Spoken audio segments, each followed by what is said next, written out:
Hello friends, welcome to success plus academy. मैं हूं सुमित चौधरी और हम पढ़ रहे थे मॉडर्न हिस्ट्री ऑफ इंडिया, आधुनिक भारत का इतिहास। और आधुनिक भारत के इतिहास में अभी तक हम पढ़ रहे हैं advent of Europeans in India. जो भारत में यूरोपियंस का आवागमन है उसके बारे में हम डिटेल में पढ़ रहे थे और उसमें अभी तक हम पोर्टुगीज़, डच और इंग्लिश को पढ़ चुके हैं। तो 3 यूरोपियन शक्तियां भारत में अभी तक आ चुकी हैं। हमने शुरुआत में भी ये डिस्कस किया था कि सबसे पहले पोर्टुगीज़ आए, उसके बाद डच आए, उसके बाद कौन आया, इंग्लिश आए, उसके बाद डेनिश आए और उसके बाद फ्रेंच आए। ये इनका एक क्रम है। सबसे पहले पोर्टुगीज आए, वास्को डी गामा वाले, उसके बाद डच आए, नीदरलैंड्स के जो निवासी हैं उनको, उसके बाद इंग्लिश आए जो सबसे ज़्यादा सुपरमेसी जिनकी रही भारत में, उनकी बात है। उसके बाद डेनमार्क के लोग आए जिनको डेनिस बोलते हैं, और उसके बाद अंतिम जो लोग थे वो थे फ्रेंच, जो फ्रेंच आए भारत में, इनकी बात होती है। ठीक है, तो इनके बारे में हमें डिटेल में पढ़ना है थोड़ा कि ये किस तरह से भारत में आए, किस तरीके से इनके यहाँ पे ईस्ट इंडिया कंपनीज बनी, और उसके बाद में इनका किस तरीके से भारत में क्या प्रचंड रहा, किस तरह से इनकी सुपरमेसी रही, कौन से एरिया में ये इनका सेटलमेंट रहा, ये चीज़ें हमें डिस्कस करनी है। ठीक है, तो अगर आप इन एग्ज़ाम्स की तैयारी कर रहे हैं लाइक एसएससी, यूपीएससी, रेलवे, तो इन सभी एग्ज़ाम्स के लिए ये कोर्स है आपके लिए हेल्पफुल होगा। और यहाँ पे आपको कोई कॉस्ट पे करनी नहीं पड़ती, आपको बस सिर्फ आपको चैनल को सब्सक्राइब करना है और अपने वीडियोज़ को देखना है, एंजॉय करना है। ठीक है, तो चलिए शुरू करते हैं। सबसे पहले जान लेते हैं कि जिन 2 देशों की हम बात करने वाले हैं जो भारत में आए थे वो कहाँ पे हैं। तो ये तो है फ्रांस। फ्रांस की कैपिटल आपको पता है क्या है, पेरिस। और ये है डेनमार्क। ठीक है, स्कैंडिनेवियन कंट्रीज में से आता है डेनमार्क। यहाँ पे ये दोनों देश जो हैं ये भारत में आए थे। और डेनमार्क का ज़्यादा आपको पढ़ने की ज़रूरत नहीं है, ज़्यादा कुछ है भी नहीं, इसीलिए इनको हमने एक स्लाइड में ही कंप्लीट कर लिया। और बहुत ही बेसिक सी बातें हैं कि ये भारत में कब आए, कौन से एरिया में इन्होंने अपना सेटलमेंट शुरू किया, और उसके बाद ये भारत से जल्दी ही चले गए थे। तो डेनिस इनको बोलते हैं, ये डेनमार्क के निवासी हैं। और ये जो लोग हैं ये 1616 में भारत में आए थे। सबसे पहले 1616 में डेनिश ईस्ट इंडिया कंपनी का एस्टेब्लिशमेंट हुआ, और 1620 में इन्होंने पहली फैक्ट्री भारत के त्रावणकोर में, जो कि तंजौर जिले में है, नियर वहाँ पे है, वहाँ पे अपनी पहली फैक्ट्री का इस्टेब्लिशमेंट किया। आगे मैं आपको मैप में भी दिखाऊंगा। तो पहली फैक्ट्री यहाँ पे लगी। उसके बाद इनकी जो मेन सेटलमेंट है और मेन फैक्ट्री है वो सीरमपुर में बनाई गई थी। सीरमपुर कहाँ पे है, बंगाल में है, कलकत्ता के पास ही है। उसके अलावा कुछ और फैक्ट्रीज भी यहाँ पे बनाई गई, और उनकी भी इतनी इंपॉर्टेंस है नहीं। कारण ये है कि जब तक डेनिस भारत में आए थे तो इनके पास ये इतनी मिलिट्री इक्विपमेंट लेके नहीं आए थे। इनका मकसद था व्यापार करना, और इनका ये था कि व्यापार करने दो तो कर लेते हैं, नहीं करने दोगे तो हम चले जाएंगे, हम यहाँ पे कोई लड़ाइयाँ नहीं लड़ेंगे। क्योंकि यहाँ पे पहले से कुछ यूरोपियन ताकतें आ चुकी थी, पोर्टुगीज़ हैं, डच हैं, इंग्लिश हैं, और बाद में आगे चल के फ्रेंच भी आ गए।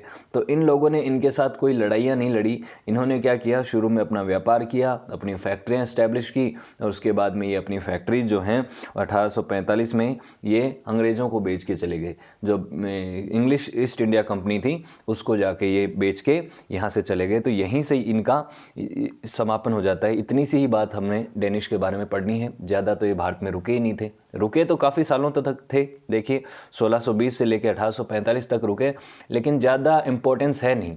इन्होंने अपना ट्रेड किया, और ट्रेड से भी ज़्यादा जो इनका मशहूर है वो थी इनकी मिशनरी ग्रुप्स। ये भी आपको पता है डेनमार्क के जो निवासी हैं ये भी क्रिश्चियन थे, और क्रिश्चियन मिशनरी जो ग्रुप थे वो काफ़ी एक्टिव हुए भारत में उस समय, और उन्होंने काफ़ी प्रचार किया क्रिश्चियन रिलीजन का। और जो कन्वर्जन है दूसरे रिलीजन में, आपको पता है उसको मिशनरी ग्रुप्स बोलते हैं। मिशनरी एक्टिविटीज़ के लिए जाने जाते हैं। मिशनरी एक्टिविटीज़ इनकी भी बहुत मशहूर थी, और पोर्टुगीज़ की भी बहुत मशहूर थी, आपको पता है। लेकिन इनकी जो मेनली यही कॉमर्स से ज़्यादा जो है मिशनरी एक्टिविटीज़ मशहूर थी। ठीक है, तो अगर एक बार आप मैप में ध्यान से देखें तो इनकी आपको सेटलमेंट्स और इनकी जो फैक्ट्रियां हैं वो दिख जाएंगी। तो देखो, सबसे पहले तो ये तोयंकम्बोर में आए, तंजौर में। ठीक है, ईस्टर्न कोस्ट पे आए हैं, वेस्टर्न कोस्ट पे तो ज़्यादा इनका रहा नहीं था।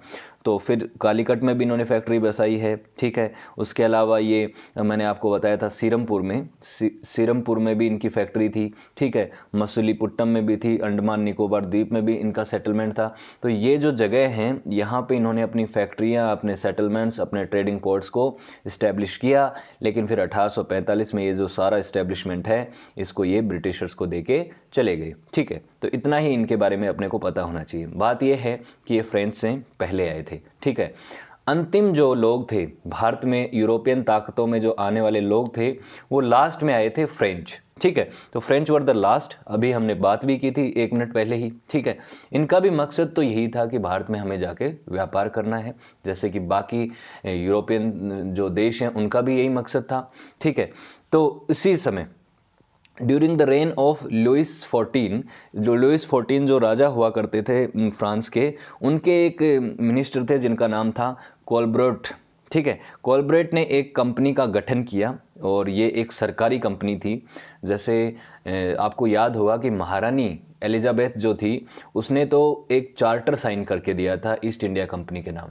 जो ब्रिटेन की ईस्ट इंडिया कंपनी थी वो प्राइवेट कंपनी थी, उसके नाम पे चार्टर साइन करके दिया था कि आप जाइए और वहाँ पे आप व्यापार कीजिए, आपकी मोनोपोली रहेगी। तो वो तो सरकार की तरफ से एक चार्टर था, लेकिन यहाँ पे कोलब्रेट ने एक खुद ही एक कंपनी की शुरुआत की और उस कंपनी का नाम था कैंपेन डेस इंडस ओरिएंटल। देखो ये नाम है, ये फ्रेंच नाम है, तो मेरा प्रोनाउंसिएशन इसमें गलत हो सकता है, बिल्कुल हो सकता है। इस कंपनी को आप जाने तो इसको बोलेंगे फ्रेंच ईस्ट इंडिया कंपनी। ठीक है, तो फ्रेंच ईस्ट इंडिया कंपनी जो है ये कब इस्टेब्लिश हुई? 1664 में, 1664 में। तो इसका इस्टेब्लिशमेंट इतना लेट हुआ है, उससे पहले तो ये जो दूसरे यूरोपियंस है भारत में अच्छे से सेटल हो चुके थे। ठीक है, इन्होंने अपनी फैक्ट्रियां लगा ली थी भारत में। ठीक है, लेकिन इसके भी बाद में इन्होंने अपनी फैक्ट्री इस्टेब्लिश की। हालांकि फ्रांस बहुत ही पावरफुल नेशन था उस समय और इनकी दुनिया भर में कॉलोनीज हुआ करती थी, बहुत सारी ओवरसीज टेरिटरी थी इनके पास। तो इन्होंने भारत में भी अपना ट्रेड को बढ़ावा देने की कोशिश की। ठीक है, और फिर इस ईस्ट इंडिया कंपनी को, फ्रेंच ईस्ट इंडिया कंपनी को अगले 50 साल तक मोनोपोली मिल गई कि ये ईस्ट में व्यापार कर सकते हैं। स्पेसिफिकली अगर हम इंडिया की बात करें तो, बाकी की बात हम नहीं करेंगे, इंडियन और पैसिफिक ओरिजिन की बात करेंगे। इसी एरिया में इनको मिली थी मोनोपोली कि यहाँ पे जाके आप अपना ट्रेड को इस्टेब्लिश कीजिए। ठीक है, उसके बाद क्या होता है कि इनको यहाँ पे क्या बनाने पड़ेंगे? अपने पोर्ट्स बनाने पड़ेंगे, अपना कि वो फोर्टिफिकेशन करना पड़ेगा, जैसे अंग्रेजों ने किया, जैसे दूसरे यूरोपियन ताकतों ने किया, वैसे ही करना पड़ेगा। ठीक है, तो बात होती है 1667 में और यहाँ पे एक गवर्नर होता है फ्रांस का जिसका नाम है फ्रांसियोस कैरोन। ठीक है, फ्रांसिको कैरोन बोलते हैं इनको। ये यहाँ पे आते हैं और इन्होंने अपनी पहली फैक्ट्री सूरत में लगाई 1667 में। सूरत कहाँ पे है? आपने बहुत बार सुन लिया होगा अब तो। ये हमारे सूरत कहाँ पे है? गुजरात में। ठीक है, तो गुजरात में इनकी पहली फैक्ट्री लगी। फिर मेरकारा एक पर्शियन था जो भी कैरन के साथ ही आया था और इसने एक और फ्रेंच फैक्ट्री लगाई मसलीपट्टम में, है मसलीपट्टम में दूसरी फैक्ट्री लगाई 1669 में। उसके बाद 1669 में गोलकुंडा के सुल्तान से इन्होंने परमिशन मांगी थी पहले कि यहाँ पे हम फैक्ट्री लगा लें क्या, और फिर उनको परमिशन मिल गई। ठीक है, तो इनके भी रिलेशन जो हैं वो मुगलों के भी साथ रहे, साउथ इंडिया के जो रूलर्स हैं उनके साथ भी रहे, जो गवर्नर्स हैं, जो सूबेदार हैं अलग अलग स्टेट्स के जिनको अपॉइंट कर रखा है मुगलों ने, उनके साथ रिलेशन इनके रहे। अब बात यहाँ पे जब आती है ना 1667 में, तो मुगल बादशाह कौन था? मुगल बादशाह अब औरंगजेब बन चुका था और औरंगजेब के समय पे भारत का ज़्यादातर हिस्सा जो है मुगल सल्तनत के अधीन आया करता था। गोलकुंडा है, ये इलाका है, नीचे का जो भारत है, लगभग साउथ इंडिया को जीत लिया था मुगलों ने औरंगजेब के समय आते आते। ठीक है ये अहमदनगर, गोलकुंडा, बीजापुर सब उन्हीं के अंदर आने लग गए थे। ठीक है, फिर बात आती है 1673 की। इस समय इन्होंने सहिस्ता खां भी गवर्नर था, मुगल सूबेदार था। ये सूबेदार गवर्नर एक ही बात है बंगाल में, और औरंगजेब के समय पे ही था। इससे इन्होंने परमिशन मांगी कि हम कलकत्ता में चारंडंगौर जगह है, वहाँ पे हम अपनी फैक्ट्री इस्टेब्लिश कर लें क्या। ठीक है, तो वहाँ पे भी इन्होंने इसको परमिशन दे दी। हालांकि इन्होंने अंग्रेज़ों को भी दे रखी थी। आपको याद होगा कि 3000 रुपये सालाना की दर पे इन्होंने बंगाल का ट्रेड जो है अंग्रेज़ों को दे रखा था। बीच में इनके रिलेशन एक बार ख़राब भी हुए थे, उसके बाद वापस से उनको वो ट्रेड के मिल गया था। ये हमने पिछले वीडियो में देखा। ठीक है, देखिए मैं आपसे एक छोटी सी रिक्वेस्ट करूँगा यहीं पर कि आप जब कोई भी वीडियोस देखते हैं हिस्ट्री के, तो आप शुरू से देखिए, पहला वीडियो, दूसरा वीडियो, तीसरा वीडियो। देखिए जैसे फॉर एग्जांपल मैं आपको गिनती सिखा रहा हूँ, 1 2 3 4 9 तक सिखा दी और फिर मैं शुरू कर दूँ 46 47 48, ऐसे करेंगे तो बीच की चीज़ें रह जाएंगी, और बीच की चीज़ें रह जाएंगी और फ्लो बिगड़ जाएगा, तो उसके बाद कुछ चीज़ें नहीं समझ में आएंगी। क्यों? क्योंकि मैंने कुछ चीज़ें पीछे पढ़ा दी और मैं उसको यहाँ पे स्किप कर दूँ तो मुझे नहीं पता चलेगा कि आपने कितने लोगों ने देखा है, कितनों ने नहीं देखा है। तो कोशिश कीजिए सभी वीडियो देख लें, ज़्यादा लंबा समय नहीं लगेगा, आपकी सारी हिस्ट्री कवर हो जाएगी उसमें, ठीक है। तो चलिए अगली चीज़ देखते हैं। अब बात आती है पौंडीचेरी की। आज इसका नाम पुडुचेरी है, जो हमारी यूनियन टेरिटरी है, ठीक है। पुडुचेरी जो है वो फ्रेंच पावर का हार्ट था, मेन जो जगह थी, मेन जो किला था, मेन जहाँ पे इनका इस्टेब्लिशमेंट था, सेटलमेंट था, वो पुडुचेरी में था। और पुडुचेरी पता है आपको, भारत में ये पुडुचेरी से बाद में गए हैं, आज़ादी के काफ़ी सालों बाद गए हैं, वो हम लास्ट स्लाइड में देख लेंगे कब गए हैं पुडुचेरी को छोड़ के। तो पुडुचेरी में इन्होंने अपना फोर्ट भी बनाया था, जो फोर्ट लुई है वो उन्होंने पुडुचेरी में ही बनाया था। तो उसी जोन में, पहले ये पुडुचेरी शहर था ही नहीं। सबसे पहले क्या है, 1673 में शेर खा लोदी एक गवर्नर हुआ करता था वालीकोंडापुरम का। वालीकोंडापुरम जो है ये बीजापुर के सुल्तान के अधीन आया करता था, और यहाँ का जो गवर्नर था उसने फ्रांसिको मार्टिन जो हैं, इनको मुसोलीपुट्टम एरिया में अपनी फैक्ट्री लगाने की परमिशन दे दी, ठीक है। तो 1673 में ये हुआ, और उसके बाद अगले ही साल 1673 के बाद 1 साल बाद ही पुडुचेरी जो जगह है इसकी नींव रखी गई, ये इसकी फाउंडेशन रखी गई। पहले यहाँ पे कोई बड़ा शहर नहीं था और इस टाउन की नींव रखी गई, ठीक है। इसके बाद इन्होंने अपना यहाँ पे सेटलमेंट रखा, मेन जो फैक्ट्री है वो लगाई, उसी के अंदर इन्होंने फोर्ट लुई बनाया, ठीक है। तो मेन जो अड्डा है फ्रांसीसियों का वो पुडुचेरी बन गया, ठीक है। और उसके बाद माहे, कारिकाल, बालनसोर, कासिम बाजार, यहाँ पे भी कुछ इंपॉर्टेंट ट्रेडिंग सेंटर्स इन्होंने अपने इस्टेब्लिश किए, और French east India company Bharat में अपने पैर फंसा चुकी थी। लेकिन आगे दिक्कतें भी आएंगी। क्या दिक्कतें आएंगी वो हम आगे डिस्कस करेंगे। एक बार इनका जो सेटलमेंट है वो फिर से देख लीजिए। पुडुचेरी मेन जगह, ठीक है। उसके बाद ये इलाका जो उड़ीसा वाला इलाका है, ये इनके क्या था, मेन अड्डे थे इनके, जहाँ पे ये व्यापार करते थे ईस्टर्न कोस्ट पे। अब एक बात सोचिए, ईस्टर्न कोस्ट पे व्यापार कौन करता था? वेस्टर्न कोस्ट पे तो मेनली व्यापार होता था शुरुआत में पोर्टुगीज़ का, आगे भी होता था पोर्टुगीज़ का, फिर बाद में ये जो एरिया है ये तो डच ने कैप्चर कर लिया था काफ़ी सालों बाद, ठीक है। शुरुआत में यहाँ पे पोर्टुगीज़ रहे, लेकिन इस एरिया में डच भी थे, इंग्लिश भी थे, उसके अलावा डेनिश भी थे, ठीक है, डेनिश भी थे, और उसके अलावा फ्रेंच भी आ गए। तो जो ईस्टर्न कोस्ट की लड़ाई है ये बड़ी पावरों के बीच में ज़्यादा हो गई, ठीक है। ज़्यादा इस साइड में लोग ट्रेड करने शुरू कर चुके थे, है ना।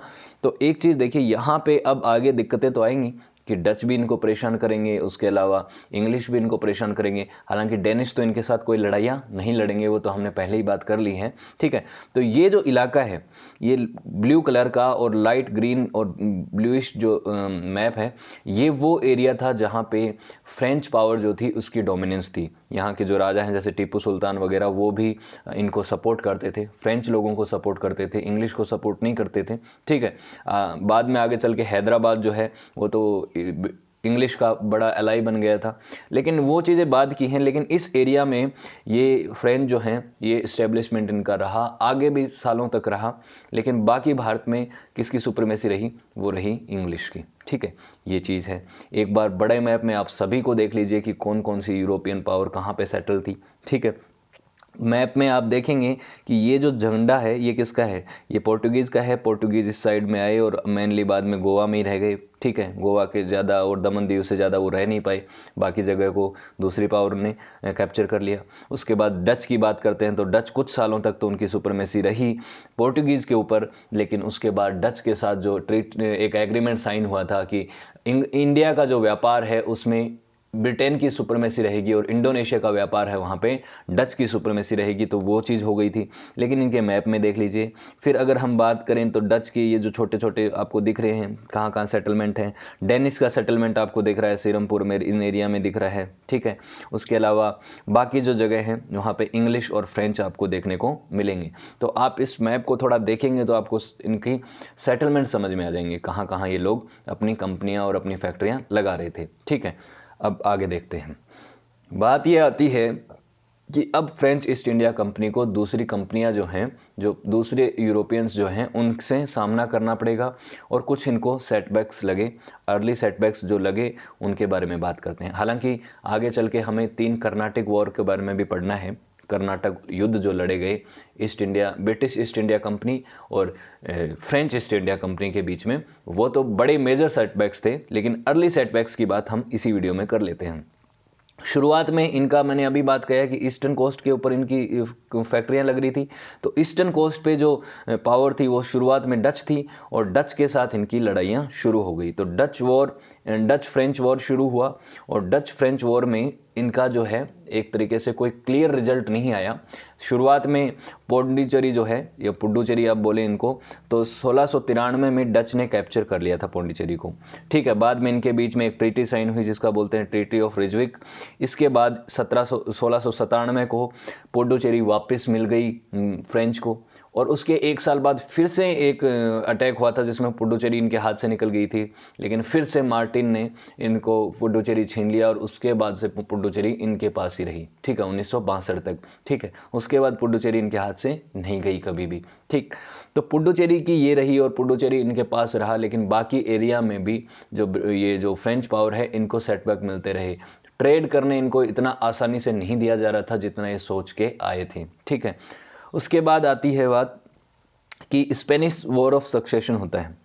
स्पेनिश सक्सेशन होता है, सक्सेशन क्या होता है, वॉर ऑफ सक्सेशन, हाँ, वॉर ऑफ स्पेनिश सक्सेशन, वहाँ पे लड़ाई होती है। हमने बात किया था कि पोर्टुगीज़ का विलय हो गया था, पोर्टुगल और स्पेन का विलय हो गया था। उसके बाद ऑस्ट्रियन वॉर ऑफ सक्सेशन होता है, फिर 7 ईयर वॉर होता है। इंग्लैंड में और जो फ्रांस के बीच में एक 7 ईयर वॉर लड़ा जाता है यूरोपियन क्षेत्रों में, जहाँ पे इंग्लैंड की जीत होती है और फ्रांस की हार होती है।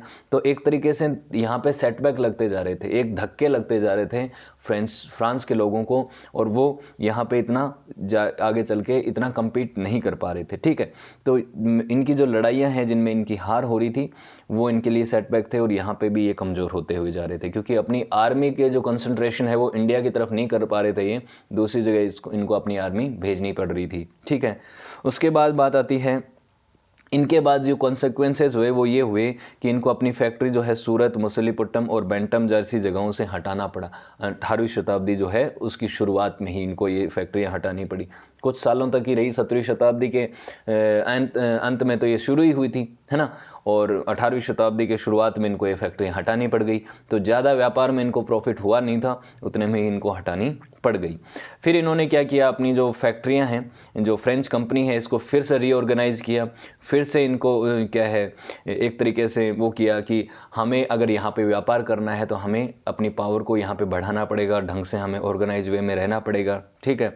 तो फिर ये जो परपेंचुअल कंपनी ऑफ इंडीज है, इसको, ये जो पहले ईस्ट इंडिया कंपनी, पहले नाम अलग था, फिर इसको ये नाम दिया गया और इसको रिवाइव करके फिर से रिवाइव किया गया। एक तरीके से जैसे ये मान लीजिए ईस्ट इंडिया कंपनी जो थी, ब्रिटिश ईस्ट इंडिया कंपनी की बात करूं, वो भी 2 भागों में एक बार टूट गई थी, फिर उन्होंने भी अपनी पावर को रीऑर्गेनाइज किया था। उसी तरीके से इन्होंने भी अपनी पावर को रीऑर्गेनाइज किया, रिवाइव किया और उसके बाद अपनी स्ट्रेंथ को बढ़ाने की कोशिश की, ठीक है।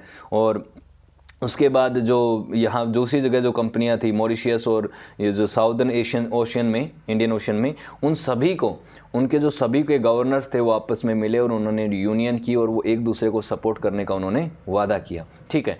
ये चीज़ हुई। यहाँ से इन्होंने सोचा कि हम आगे चल के ट्रेड को अच्छा करेंगे, लेकिन उसके बाद होते हैं Carnatic war. Anglo French struggle शुरू होता है सुपरमेसी के लिए, और इसमें 3 कर्नाटिक वॉर लड़े जाते हैं 1740 से 1763 के बीच में। और यहाँ पे आते हैं उस समय जोसेफ फ्रांसिस डुप्लेक्स जो है, ये बहुत ही महत्वपूर्ण इनका रहेगा योगदान आगे चल के। और इनके साथ जो लड़ाइयाँ होती हैं उनके बाद में अंतिम रूप से इन कर्नाटिक वॉर में जो ब्रिटेन है उसको सक्सेस मिलती है और यहाँ पे फ्रेंच हार जाता है।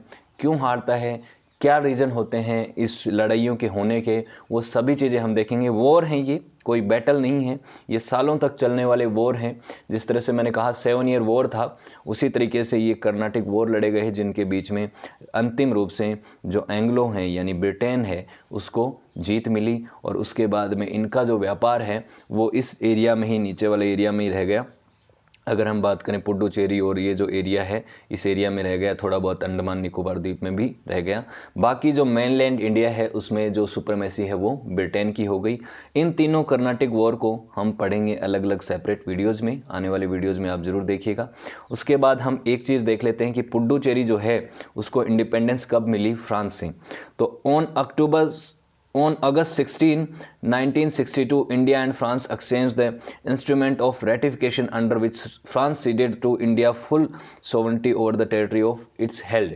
तो ये जो जितना भी एरिया था भारत के जो नीचे वाले इलाके में, दक्षिण भारत में पुडुचेरी और इसके आसपास के जो इलाके हैं, कारिकर, माहे, यनम, इन एरिया में इंडिया और फ्रांस के बीच में ये इंस्ट्रूमेंट ऑफ रेटिफिकेशन साइन हुआ था और फ्रांस ने जो भी टेरिटरी यहाँ पे ऑक्यूपाई कर रखी थी वो सारी भारत को उस समय दे दी। ठीक है, तो उसके बाद में भारत यूनियन टेरिटरी कब बना, ये पुडुचेरी यूनियन टेरिटरी कब बना, 1 जुलाई 1963 को। तो ये बात भी आपको ध्यान रखनी है, पुडुचेरी डे माना जाता है इसको।